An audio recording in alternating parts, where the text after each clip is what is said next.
Good morning students.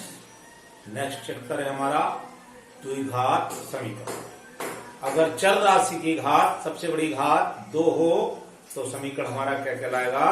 द्विघात समीकरण कहलाएगा। चर राशि की घात सबसे बड़ी घात 3 हो तो त्रिघात समीकरण। चर राशि की सबसे बड़ी घात 4 हो तो चतुर्घात समीकरण। आज हम लोग पढ़ेंगे द्विघात समीकरण के बारे में, ठीक है। और द्विघात समीकरण एक्सरसाइज 4.1 का मैंने क्वेश्चन नंबर 1 लिया हुआ है। 4.1 का क्वेश्चन नंबर 1 लिया हुआ है। जांचिए कि क्या निम्नलिखित द्विघात समीकरण है। तो इसके क्वेश्चन नंबर 1 के 8 पार्ट हैं। तो 8 पार्ट में हमें ये जांचना है इसमें कौन सा पार्ट द्विघात समीकरण है। पहचान हमको मालूम है, यदि चर राशि की घात सबसे बड़ी घात 2 हो तो वो क्या हो जाएगा? द्विघात समीकरण हो जाएगा। अब जैसे इसका पहला पार्ट दिया है x + 1 का होल स्क्वायर बराबर 2x - 3, तो इसको अपन लोग खोल लेंगे, a + b का होल स्क्वायर लगा देंगे तो ये हो जाएगा आपका x² + 1 + a 2x और बराबर 2x - 6। इसको क्या करेंगे हम लोग? बराबर के इस तरफ लेके आ जाएंगे तो ये हो जाएगा x² - 1 + के 2x और जो इस तरफ आएंगे तो -2x और +6 बराबर 0। 2x से 2x कैंसिल हो जाएंगे तो जो हो जाएगा x² + 7 बराबर 0। चर राशि की सबसे बड़ी घात कितनी है? 2 है, तो यहां पर लिख देंगे द्विघात समीकरण है। द्विघात समीकरण है। इसी प्रकार क्वेश्चन नंबर 2 देख लेंगे। यहां पर लेफ्ट हैंड साइड ऐसे रहने देंगे, x² - के 2x और माइनस राइट हैंड साइड में -2 का मल्टीप्लाई कर देंगे तो -2 3 - 6, इस माइनस से ये माइनस हो जाएगा प्लस 2 एकम 2x। क्या करेंगे फिर? राइट हैंड साइड वाली चीज को सबको लेफ्ट हैंड साइड में ले आएंगे तो ये हो जाएगा x² - के 2x + के 6 - के 2x बराबर 0। तो कितना हो जाएगा? x² - के 4x + के 6 बराबर 0। चर राशि की सबसे बड़ी घात कितनी है? 2 है, अतः ये भी क्या है? द्विघात समीकरण है। द्विघात समीकरण है। क्वेश्चन नंबर इसका थर्ड पार्ट है। ये क्वेश्चन नंबर 1 का थर्ड पार्ट। क्वेश्चन नंबर 1 का थर्ड पार्ट है। लेफ्ट हैंड साइड का वहां कर लीजिए, राइट हैंड साइड का वहां कर लीजिए तो ये हो जाएगा x² और प्लस के x, फिर -2 का गुणा हो जाएगा प्लस के x, x² + के x -2 का गुणा हो जाएगा -के 2x और -के 2। राइट हैंड साइड में गुणा कर लो, x² + के 3x और -1 का गुणा करेंगे तो -के x - के 3।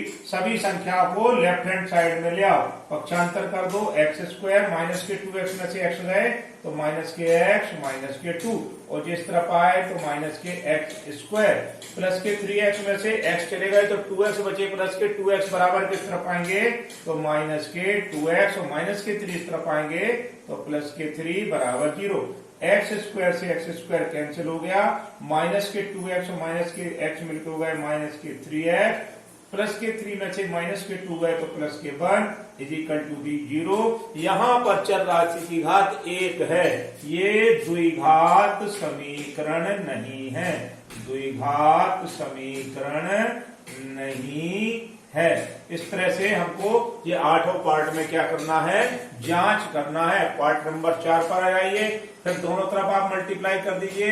x का इसमें करेंगे तो जो हो जाएगा 2x² और प्लस के x और -के 3 का गुणा कर देंगे, 3 दूनी 6x - के 3 और x का गुणा x² में कर देंगे तो x² + 5x। इसको पक्षांतर करके इस तरफ ले आएंगे तो जो हो जाएगा आपका 2x² के 6x में से प्लस के x गए तो के 5x - के 3। x² बराबर किस तरफ आएंगे तो के x², 5x बराबर किस तरफ आएंगे तो के 5x बराबर 0। 2x² में से x² चला गया तो बचा x² और के 5x और के 5x मिलके बन गए के 10x और हो गए के 3 बराबर 0। द्विघात समीकरण है। इस पर क्या है? चर राशि की घात 2 है, सबसे बड़ी घात 2 है तो ये क्या है? द्विघात समीकरण है। फिफ्थ पार्ट में आ जाइए, गुणा कर लीजिए। 2x² माइनस के 3 दूनी 6 माइनस के x माइनस माइनस का गुणा प्लस के 3, फिर यहाँ पर x² माइनस के x प्लस के 5x और माइनस के 5। हमने क्या किया, गुणा कर लिया। इस बारी सारी संख्या को उस तरफ ले आएंगे तो ये हो जाएगा 2x² माइनस के 6x और माइनस के x मिलकर हो गया माइनस के 7x प्लस के 3। x² बराबर किस तरफ आया तो माइनस के x², और करके 5x में से प्लस के 5x में से x गए तो बचे प्लस के 4x, और बराबर किस तरफ आएंगे तो क्या हो जाएंगे माइनस के 4x, और माइनस के 5 बराबर किस तरफ आएंगे तो प्लस के 5 बराबर 0। 2x² में से x² चला गया तो x² बचा, माइनस के 7x और माइनस के 4x मिलके हो गए माइनस के 11x, 5 और 3 मिलके हो गए 8 बराबर 0। चर राशि की सबसे बड़ी घात 2 है तो ये क्या है, द्विघात समीकरण है। ठीक है, अब इसमें इस वाले पार्ट को देख लो। लेफ्ट हैंड साइड ऐसे रहने दो, x² प्लस 3x प्लस 1 बराबर इसका स्क्वायर खोल दो, x² प्लस 4 माइनस के 4x। संख्याओं को इस तरफ ले आओ तो जो हो गया आपके x² प्लस के 3x प्लस के 1 माइनस के x² प्लस के 4x माइनस के 4 बराबर 0। x² से x² कैंसिल हो गए, 3 और 4 7x और माइनस के 3 बराबर 0। द्विघात समीकरण नहीं है, क्योंकि यहां पर जो चर राशि की घात है, सबसे बड़ी घात है, वो क्या है, 1 है। और हमने आपको बताया है चर राशि की सबसे बड़ी घात अगर 2 होगी तो वो क्या होगी, द्विघात समीकरण होगी। तो ये आपका क्वेश्चन, ये आपका 6 पार्ट क्या है, ये द्विघात समीकरण नहीं है। 7 पार्ट देख लो, a प्लस बी का होल क्यूब खोल दो, a³ मतलब x³ प्लस b³ 2 दूनी 4 दूनी 8 प्लस के 3ab ब्रैकेट में a plus b is equal to 2x² का गुणा x² में करेंगे तो 2x³ और 2x का गुणा माइनस में करेंगे 1 में करेंगे तो 2x। अब ये क्या हो जाएगा, x³ प्लस 8 3 दूनी 6x, ये होगा 3 दूनी 6x और 6x का गुणा हम लोग क्या कर देंगे, x में कर देंगे तो ये हो जाएगा प्लस के 6x²। फिर 3 दूनी 6x का गुणा, प्लस का निशान लगा लो, 3 दूनी 6x का गुणा 2 में कर देंगे तो जो हो गए 12x। जे वाली हम संख्या बराबर किस तरफ लाएंगे तो माइनस के 2x³ प्लस के 2x बराबर 0। तो आप माइनस के 2x³ में से x³ गए तो माइनस के x³ प्लस के 6x², ठीक है, 12x और 2x प्लस के 14x, 8 प्लस के 8 बराबर 0। द्विघात समीकरण नहीं है, क्योंकि यहाँ पर चर राशि की सबसे बड़ी घात क्या है, 3 है। तो आगे लिख देंगे द्विघात समीकरण नहीं है। लास्ट क्वेश्चन है इसका 8वां पार्ट देख लो, x³ माइनस के 4x² माइनस के x प्लस के 1। ये लेफ्ट हैंड साइड में कुछ नहीं करना है, राइट हैंड साइड में a माइनस बी के होल क्यूब का फॉर्मूला खोल दो। a³ मतलब x³ माइनस b³ 2 दूनी 4 दूनी 8 माइनस के 3a और b और ब्रैकेट में a माइनस b। तो ये हो गया आपके x³ माइनस के 4x² माइनस के x प्लस 1, तो जो होगा x³ माइनस के 3 दूनी 6x का गुणा x में होगा तो माइनस के 6x², और इस माइनस से ये वाला माइनस प्लस हो गया, 3 दूनी 6x का गुणा 2 में होगा तो 12x। अब क्या करो, इसको अपन लोग क्या करेंगे, बराबर के इस तरफ ले आएंगे तो ये हो जाएगा x³ माइनस के 4x² माइनस के x प्लस 1 माइनस के x³ प्लस के 8 प्लस के 6x² माइनस के 12x बराबर 0। ये बराबर किस तरफ आएंगे तो सबके निशान क्या है, बदल जाएंगे, x³ से x³ कैंसिल, 6x² माइनस के और 4x² माइनस के 6x² प्लस के हैं, तो 6x² में से 4x² गए तो 2x² माइनस के 12x माइनस के x मिलके हो गए माइनस के 13x 1 और 8 मिलके हो गए प्लस के 9 बराबर 0। चर राशि की सबसे बड़ी घात 2 है तो द्विघात समीकरण है। इस तरह से हमने प्रश्नावली 4.1 का क्वेश्चन नंबर पहले के 8वां पार्ट जांच लिए कि इसमें कौन से द्विघात समीकरण है और कौन से द्विघात समीकरण नहीं है। अब मैं आगे लैंग्वेज वाले क्वेश्चन पर आ रहा हूं।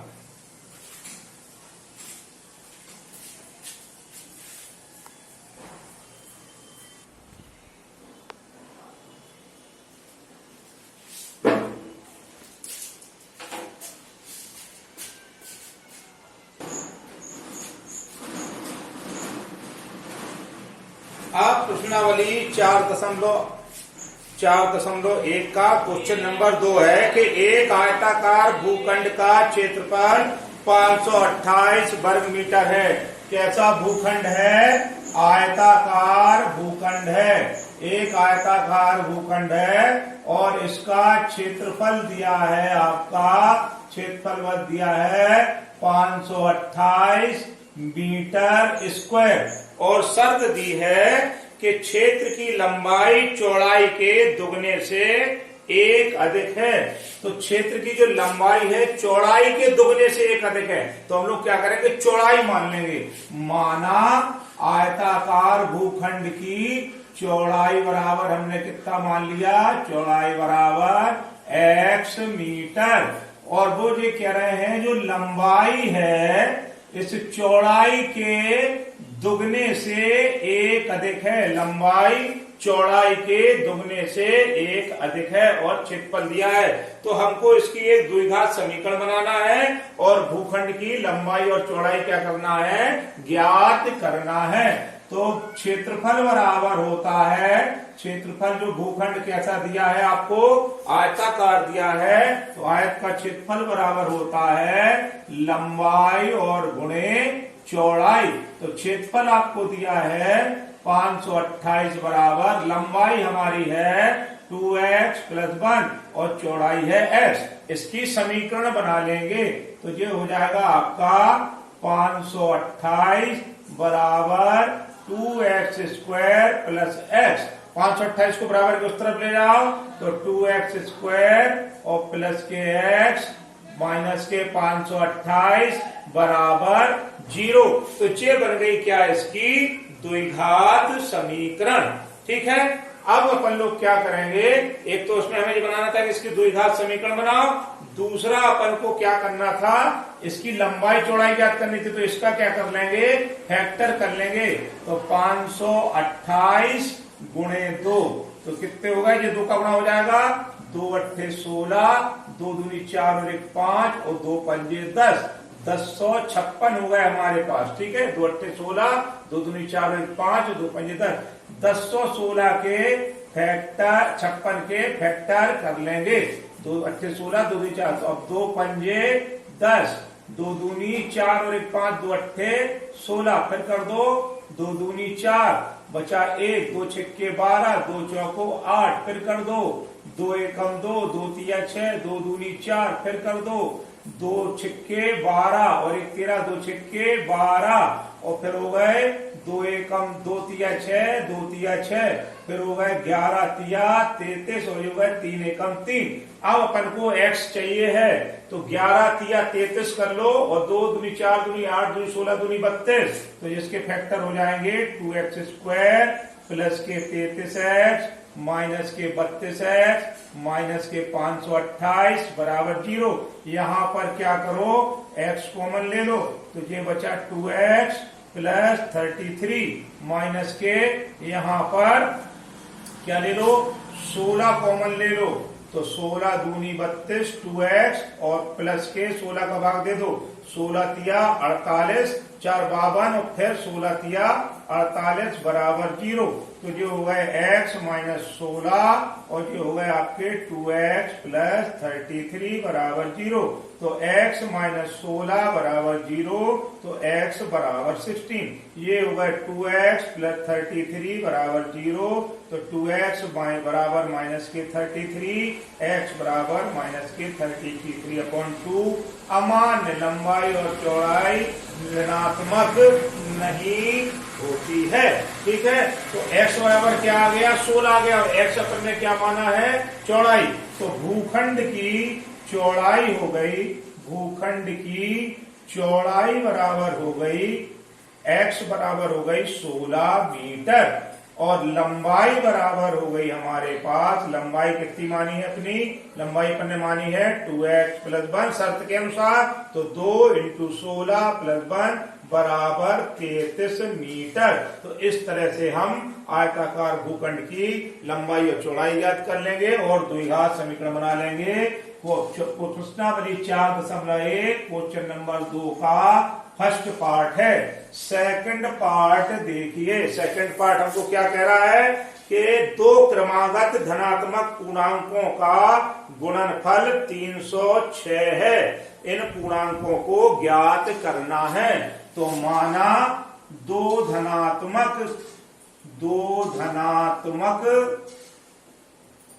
क्रमागत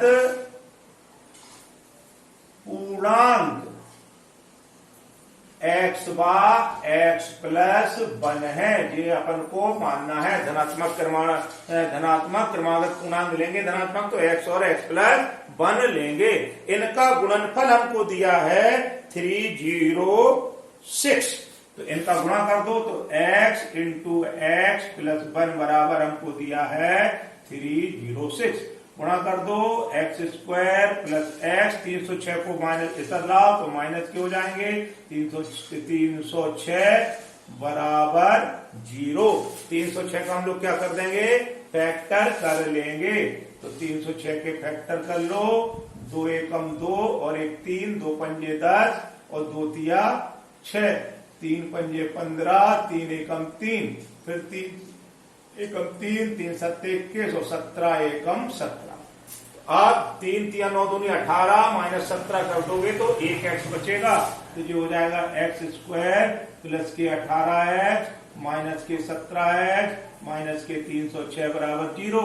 x कॉमन ले लो तो यहाँ हो गए x प्लस 18 माइनस के 17 कॉमन ले लो तो x प्लस 18 बराबर 0। 17 एकम 17, ठीक है, बचे 12 और 17 8 100 56 8 एकम 8 5 13, ठीक है। तो अब जो हुआ है आपके x प्लस 18 कॉमन आ गया और यहाँ बचा x माइनस 17 बराबर 0। एक बार इसके बराबर 0 ले लो, x प्लस 18 बराबर 0 तो x बराबर माइनस के 18 अमान्य, ठीक है। और एक बार इसके बराबर 0 ले लो तो x माइनस 17 बराबर 0 तो x बराबर 17। दो धनात्मक क्रमागत पूर्णांक क्या माने हमने, x माना है और दूसरा माना है x प्लस 1। तो x बराबर आ गया 17 और दूसरा आ जाएगा 17 प्लस 1 बराबर 18।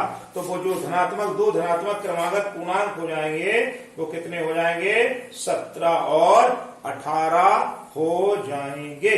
तो इस तरह से अपन लोग क्या करेंगे इसके फैक्टर कर लेंगे और द्विघात समीकरण बना लेंगे। इसके 2 क्वेश्चन और बचे हैं, वो और बता रहा हूं।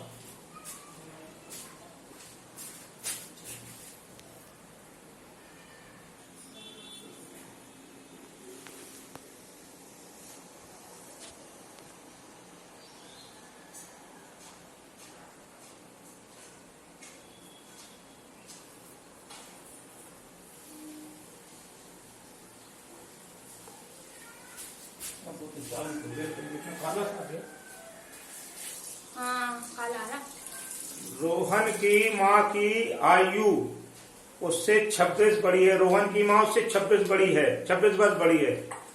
उसकी आयु का गुणनफल अब से 3 वर्ष पश्चात 306 हो जाएगा। तो हमने मान लिया, माना रोहन की आयु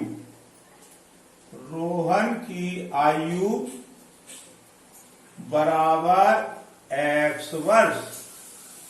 और तो उसकी माँ की आयु कितनी हो जाएगी? माँ की आयु हो जाएगी आपकी x प्लस 26, क्योंकि वो 26 वर्ष बड़ी है।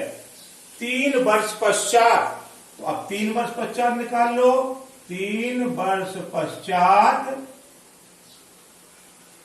रोहन की आयु कितनी हो जाएगी? x plus 3। और 3 वर्ष पश्चात उसकी जो मां है उसकी आयु हो जाएगी आपकी x प्लस 3 और प्लस के 26। 3 वर्ष पश्चात उसकी कितनी हो जाएगी? तो कुल कितनी हो गई? रोहन की तो हो गई x प्लस 3 और उसकी मां की आयु हो गई x प्लस 29। और क्या हो जाएगा यहां पर? वर्ष।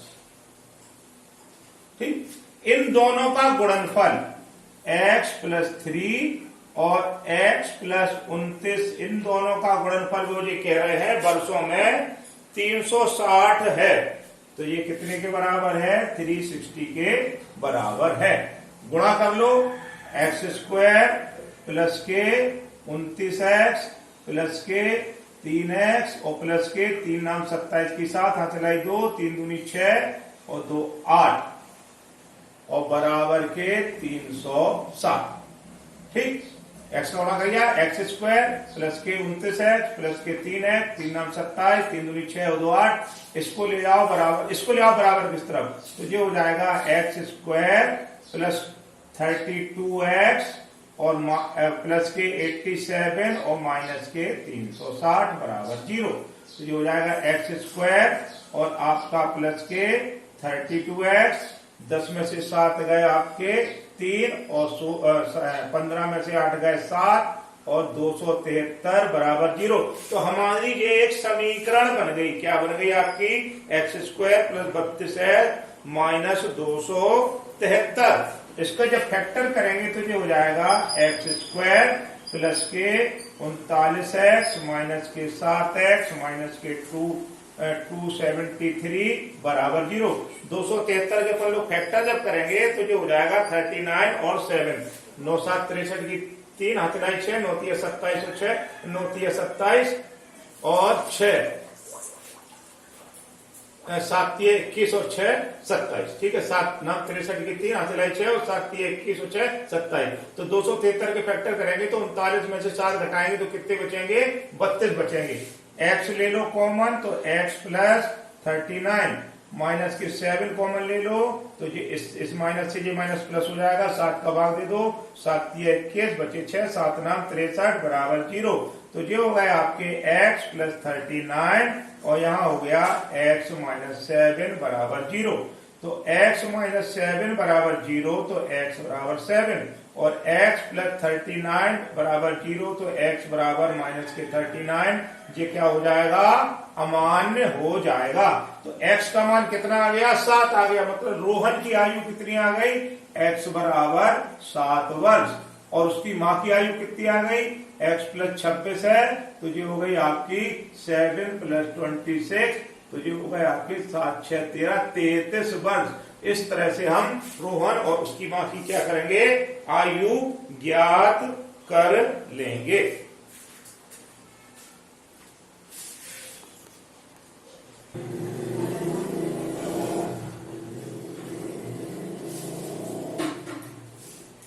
अगला क्वेश्चन है, एक रेलगाड़ी 480 किलोमीटर की दूरी, तो दूरी बराबर दिया है 480 किलोमीटर। 480 किलोमीटर की दूरी समान चाल से तय करती है। यदि इसकी चाल 8 किलोमीटर प्रति घंटा कम हो तो यह दूरी तय करने में 3 घंटे अधिक समय लेती है। रेलगाड़ी की चाल ज्ञात करना है। तो दूरी हैगी आपकी 480 किलोमीटर। मान लें, माना रेलगाड़ी की चाल बराबर, रेलगाड़ी की चाल बराबर x किलोमीटर प्रति घंटा। तो जब रेलगाड़ी की चाल x किलोमीटर प्रति घंटा है तो वह 480 किलोमीटर की दूरी तय करने में कितना समय लेगी? तो समय बराबर हो गया आपका दूरी बटे चाल, तो दूरी हो गई आपकी 480 बटे x घंटा। तो ये 480 किलोमीटर की दूरी जब x किलोमीटर प्रति घंटे की चाल से रेलगाड़ी चल रही है तो समय लेगी 480 बटे x घंटा। अब वो कह रहे हैं कि यदि चाल को 8 किलोमीटर कम कर दें तो कम की गई चाल, तो कम की गई चाल कितनी हो गई? आप पहले थी x और 8 किलोमीटर प्रति घंटा हमने क्या कर दिया, इसकी चाल को कम कर दिया। तब समय कितना लगेगा? तब समय लगेगा आपका 480 बटे x माइनस 8। और वो ये कह रहे हैं कि अगर उसकी चाल कम कर दी जाए तो वो उस दूरी को तय करने में 3 घंटे अधिक समय लेती है। तो इसका मतलब ये है कि पहले जब वो उसकी चाल x किलोमीटर प्रति घंटे थी तो कितना समय ले रही थी? 480 बटे x। और जब उसकी चाल 8 किलोमीटर प्रति घंटा कम कर दी तो वो उसका समय अपन ने निकाला 480 बटे x माइनस 8, लेकिन वो कह रहे हैं 3 घंटे अधिक समय लेती है, तो इधर पे कर दो प्लस के 3। तो जब उसकी चाल में 8 घंटे प्रति किलोमीटर 8 किलोमीटर प्रति घंटे की कमी कर देंगे तो पहले जो समय ले रही थी उससे 3 घंटे क्या लेगी? अधिक समय लेगी। तो 3 हमने इसको जोड़ दिए, 480 को इसको ले जाओ इधर, तो जो हो गया 3 बराबर 480 x माइनस 8 और माइनस के 480 बटे x। तो x और x माइनस 8 क्या ले लो? एलसीएम ले लो। x माइनस 8 से x माइनस 8 कट गए तो x का गुणा इसमें होगा, तो ये हो गए 480x और बराबर में 3 चला रहा, माइनस का निशान, x से x कट गया तो 480 का गुणा जब इसमें करेंगे तो ये हो जाएंगे 480x और इस माइनस से ये वाला माइनस प्लस हो जाएगा, प्लस के 8 का गुणा कर दो, 8 0 0, 8 अट्ठे 64, 8 चौको 32 और 6 38। ठीक है, 8 0 0, 8 अट्ठे 64, 8 चौको 32 और 6 38। तो 480 से 480 कट गए तो हमारे पास क्या बचा? 3 बराबर 3840 अपॉन x स्क्वायर माइनस के 8x। कैंची गुणा कर दें, कैंची गुणा करने पर 3x स्क्वायर माइनस के 8 दिया 24x और बराबर 3840। ठीक है, तो यहां पर आप लोग अगर 3 कॉमन ले लें तो x माइनस 3 अट्ठे 24 8x और बराबर 3840। इस 3 का यहां लगा दो भाग, तो ये हो जाएगा आपका x स्क्वायर माइनस के 8x और 3 का भाग लग जाएगा बराबर 3840 डिवाइडेड बाय 3।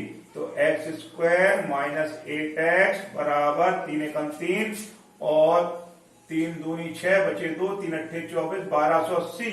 तो x स्क्वायर माइनस के 8x माइनस के 1280 बराबर 0। अब क्या करेंगे? 1280 के हम लोग क्या कर देंगे? फैक्टर कर देंगे।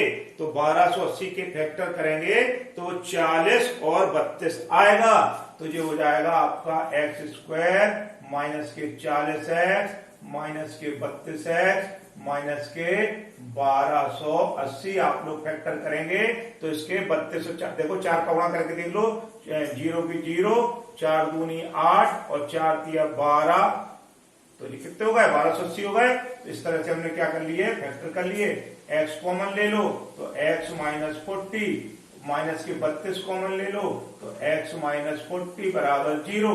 तो x माइनस 40 कॉमन आ गया और यहां पर आ गया आपका, इधर पर हो जाएंगे प्लस के हो जाएंगे, तो प्लस के यहां पर कितने बचे? x माइनस 40 कॉमन आ गया तो क्या बचे? x प्लस 32 बराबर 0, क्योंकि 40x में से प्लस के 32 तक जाएंगे तभी माइनस के 8x बने, यहां पर क्या होगा? प्लस होगा। ठीक है, एक बार इसके बराबर 0 ले लो तो x माइनस 40 बराबर 0, तो x बराबर 40। एक बार इसके बराबर 0 ले लो, x प्लस 32 बराबर 0, तो x बराबर माइनस के 32। ये हो गया अमान्य और ये हो गया रेलगाड़ी की चाल हमने क्या मानी थी? x किलोमीटर प्रति घंटा। तो रेलगाड़ी की चाल x बराबर 40 किलोमीटर प्रति घंटा होगी। तो रेलगाड़ी की चाल क्या आ जाएगी? 40 किलोमीटर प्रति घंटा। इस तरह से द्विघात समीकरण की प्रश्नावली 4.1 के सारे क्वेश्चन हल कर दिए गए हैं।